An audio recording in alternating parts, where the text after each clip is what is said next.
Hello children, hope you all are good. Next start our next chapter part 3 शब्द और वाक्य। यानी हमारा ये जो चैप्टर है इसका नाम है शब्द और वाक्य, वर्ड एंड सेंटेंस।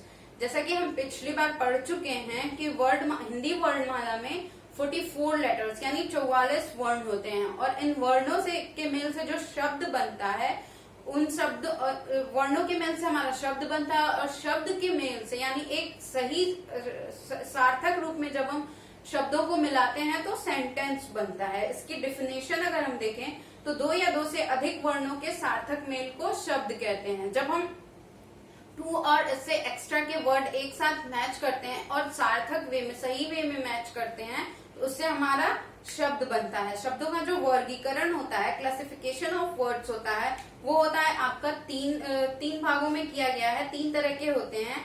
फर्स्ट है आपका उत्पत्ति के आधार पर, दूसरा है आपका रचना या बनावट के आधार पर और तीसरा है प्रयोग के आधार पर। पहले वाले की अगर हम बात करें उत्पत्ति के आधार पर शब्द जो होते हैं वो चार तरह के होते हैं। पहला तत्सम, तद्भव, देशज और विदेशज। तत्सम शब्द वो होता है जो संस्कृत भाषा का ही शब्द होता है और एज इट इज उसे हम हिंदी में लिख देते हैं, वो हमारा तत्सम होता है। जैसे अग्नि, कार्य, नदी, प्रकाश, जल, ये सारे जो शब्द हैं वो हमारे तत्सम शब्द हैं। अगर आप तत्सम को लिखो तो लिखने में ही हमें दिखता है कि वो तत् और सम है। सम मतलब समान, यानी उसी के समान जो है वही हमारा तत्सम शब्द है। नेक्स्ट इसका है तद्भव।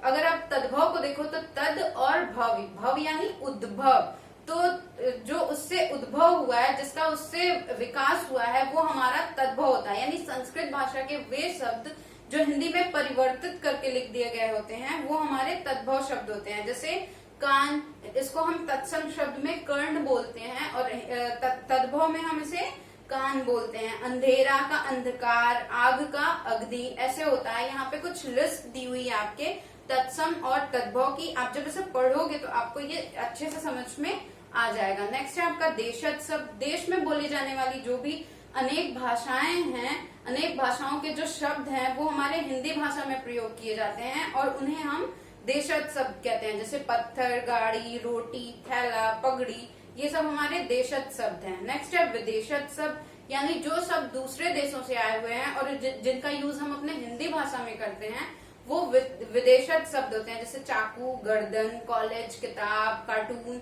ये सारी चीजें जो हैं वो विदेशज शब्द हैं। इनके भी लिस्ट आपके बुक में दी हुई है, आप इसे भी पढ़ के अच्छे से समझ सकते हो। दूसरे टाइप की बात करें रचना या बनावट के आधार पे, तो ये तीन तरह के होते हैं। पहला आपका रूढ़ शब्द, दूसरा यौगिक शब्द और तीसरा योग रूढ़ शब्द। पहला जो है आपका, इसके एक्सप्लेनेशन की हम बात करें तो जिन शब्दों के टुकड़े नहीं किए जा सकते उन्हें हम रूढ़ शब्द कहते हैं। जैसे हाथी, घर, मोर, रोटी। अगर रो और टी को अलग अलग हम लिख दें तो उसका कोई मतलब नहीं रहता है। जब तक कि रो और टी को एक साथ मिला के ना लिखें तब तक हम उसे रोटी नहीं पढ़ेंगे। इसका मतलब होता है ये रूढ़ शब्द जिनको अलग अलग नहीं किया जा सकता। नेक्स्ट है आपका यौगिक शब्द, यानी दो शब्दों के योग से बनने वाले शब्द को यौगिक शब्द कहते हैं। जैसे रेल, गाड़ी, रेल यानी ट्रेन और गाड़ी मतलब हम किसी भी गाड़ी को एज इट इज गाड़ी कह सकते हैं। तो रेल गाड़ी को मिला के हम रेलगाड़ी बनाते हैं। रसोई और घर को मिला के रसोई घर होता है। पुस्तक और आलय को मिला के पुस्तकालय होता है। ये आपके यौगिक शब्द हैं। तीसरा हुआ योग रूढ़ शब्द, यानी जिन शब्दों के प्रत्येक टुकड़ों का एक विशेष अर्थ निकलता हो उसे योग रूढ़ शब्द कहते हैं। मतलब कि अगर आप नीलकंठ लिखो तो नील और कंठ को अलग करोगे और जब फिर इसे एक साथ करोगे तो एक तीसरा वर्ड फॉर्म होगा, तीसरा शब्द बनेगा, उसे हम योग रूढ़ शब्द कहते हैं। जैसे नील लिखो और कंठ, नील मतलब नीला और कंठ मीन्स होता है गर्दन, और इन दोनों को मिलाकर जब हम नीलकंठ लिखते हैं तो इसका एक अलग मतलब निकलता है शंकर। यानी सिर्फ शंकर भगवान ही ऐसे हैं जिनका ये जो गर्दन है वो नीला है और हम सिर्फ उन्हें ही नीलकंठ कहते हैं। दूसरा एग्जाम्पल देखें तो दशानन, दस यानी 10 और आनंद मतलब होता है सर।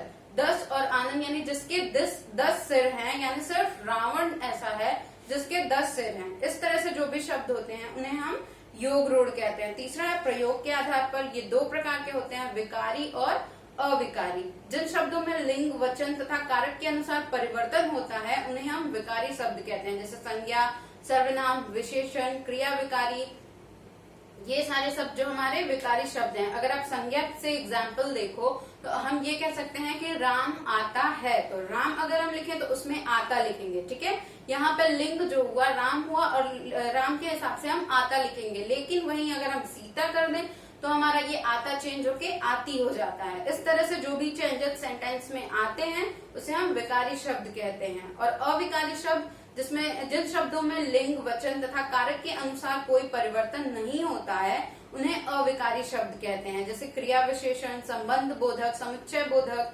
विस्मयाद बोधक, इन चीजों पे लिंग, वचन, कारक का कोई प्रभाव नहीं पड़ता है, ठीक है। नेक्स्ट पार्ट में हम बात करेंगे सेंटेंस यानी वाक्य की।